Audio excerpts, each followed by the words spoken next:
दोस्तों नमस्कार, मेरा नाम है अनूप आकाश वर्मा और आप देख रहे हैं द रिपोर्टर हिंदी। जयंत चौधरी, ओम प्रकाश राजभर, संजय निषाद और अनुप्रिया पटेल जैसे नेताओं की बढ़ती सीट मांग ने उत्तर प्रदेश में 2027 विधानसभा चुनाव से पहले एनडीए के भीतर राजनीतिक बेचैनी को बढ़ा दिया है। बीजेपी पिछले 10 वर्षों से उत्तर प्रदेश की सत्ता में है और लगातार 2 विधानसभा चुनाव जीत चुकी है, लेकिन अब पार्टी को एंटी इनकम्बेंसी, संगठनात्मक थकान और सहयोगी दलों की बढ़ती महत्वाकांक्षाओं का सामना करना पड़ रहा है। यही कारण है कि बीजेपी के सहयोगी दल अब खुद को केवल सहयोगी नहीं बल्कि निर्णायक सामाजिक ताकत के रूप में पेश कर रहे हैं और पिछली बार की तुलना में कहीं ज्यादा सीटों की मांग कर रहे हैं। सबसे दिलचस्प बात यह है कि जिन दलों ने 2022 में समाजवादी पार्टी के साथ मिलकर चुनाव लड़ा था, वही आज बीजेपी के साथ रहकर ज्यादा राजनीतिक हिस्सेदारी मांग रहे हैं। इससे साफ संकेत मिलता है कि उत्तर प्रदेश की राजनीति अब पूरी तरह जातीय सामाजिक समीकरणों के इर्द गिर्द घूम रही है और बीजेपी भी इस हकीकत को नजरअंदाज नहीं कर सकती। पश्चिमी उत्तर प्रदेश में राष्ट्रीय लोकदल की स्थिति सबसे दिलचस्प है। जयंत चौधरी जाट राजनीति के सबसे बड़े चेहरों में उभर चुके हैं। किसान आंदोलन के बाद पश्चिमी यूपी में जाट समुदाय का एक बड़ा हिस्सा बीजेपी से नाराज हुआ था और उसी लहर में 2022 विधानसभा चुनाव में आरएलडी सपा गठबंधन ने अच्छा प्रदर्शन किया। आरएलडी के पास भले अभी केवल 9 विधायक हों, लेकिन उसका प्रभाव सीटों से कहीं बड़ा माना जाता है। बागपत, मुजफ्फरनगर, शामली, मेरठ, बिजनौर, बुलंदशहर, सहारनपुर, हाथरस, अलीगढ़ और गाजियाबाद के कई इलाकों में जाट वोटर चुनावी परिणाम को प्रभावित करते हैं। अनुमान लगाया जाता है कि पश्चिमी यूपी की करीब 35 से 40 सीटों पर जाट वोट निर्णायक भूमिका में है।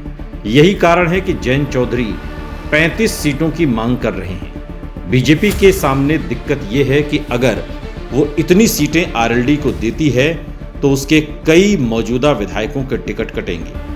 इससे भितरघात और बगावत का खतरा बढ़ सकता है। बीजेपी को डर यह भी है कि अगर जयंत चौधरी नाराज होकर विपक्षी खेमे में चले गए तो पश्चिमी यूपी में पार्टी को बड़ा नुकसान हो सकता है। लोकसभा चुनाव 2024 में बीजेपी ने पश्चिमी यूपी में जो झटका महसूस किया, उसने पार्टी को और सतर्क कर दिया है। पूर्वांचल में सुहेलदेव भारतीय समाज पार्टी यानी सुभासपा के प्रमुख ओम प्रकाश राजभर भी अपने सामाजिक आधार को भुनाने में जुटे हैं।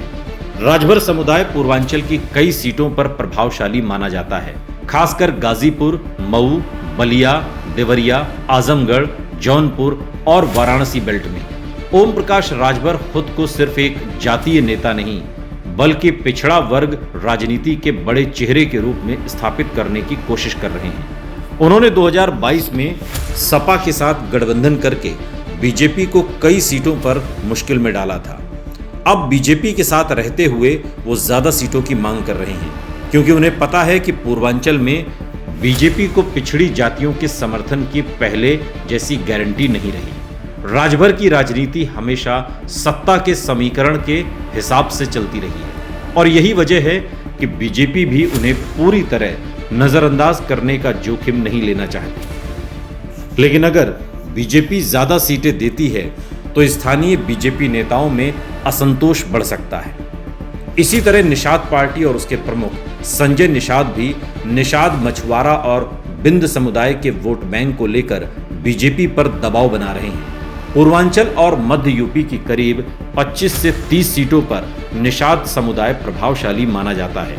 बीजेपी ने 2017 और 2022 दोनों चुनावों में गैर यादव पिछड़ों को जोड़कर बड़ी सफलता हासिल की थी, लेकिन अब वही सहयोगी दल ज्यादा हिस्सेदारी मांग रहे हैं। संजय निषाद को लगता है कि बीजेपी को सत्ता में बनाए रखने में उनकी सामाजिक भूमिका महत्वपूर्ण रही है, इसलिए वो अधिक सीटों के हकदार हैं।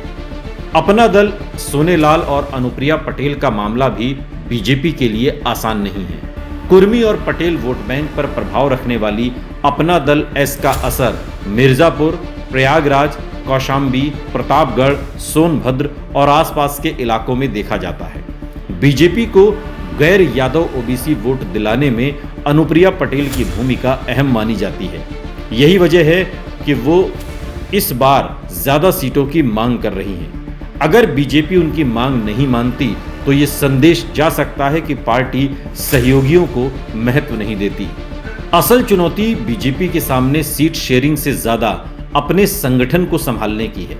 अगर बीजेपी अपने सहयोगियों को ज्यादा सीटें देती है तो दर्जनों मौजूदा विधायकों के टिकट कट सकते हैं। 10 साल की सत्ता के बाद पहले ही कई विधायकों के खिलाफ स्थानीय स्तर पर नाराजगी है। ऐसे में टिकट कटने पर बगावत और निर्दलीय उम्मीदवारों का खतरा बढ़ जाएगा। बीजेपी के लिए ये स्थिति इसलिए भी कठिन है क्योंकि वो खुद को बड़ी भाई वाली पार्टी के रूप में चलाती रही है, लेकिन अब सहयोगी दल अपने सामाजिक आधार के कारण बराबरी का व्यवहार चाहते हैं।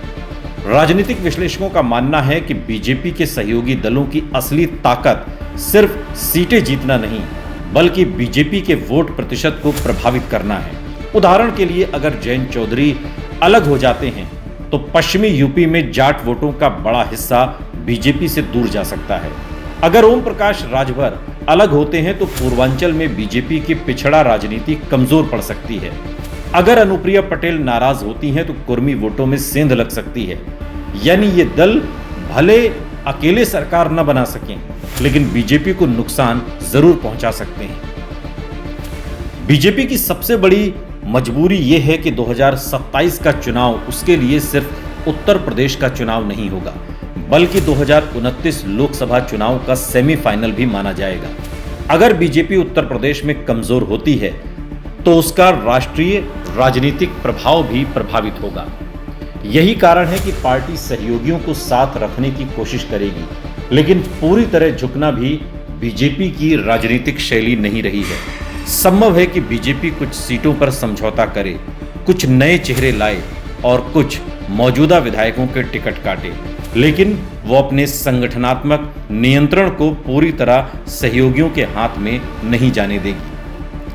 सबसे दिलचस्प संभावना यही है कि अगर सीट बंटवारे में सहयोगी दलों की मांग पूरी नहीं हुई तो कुछ दल फिर पाला बदल सकते हैं। जयंत चौधरी पहले भी बीजेपी और सपा दोनों के साथ राजनीति कर चुके हैं। ओम प्रकाश राजभर भी कई बार राजनीतिक पाला बदल चुके हैं।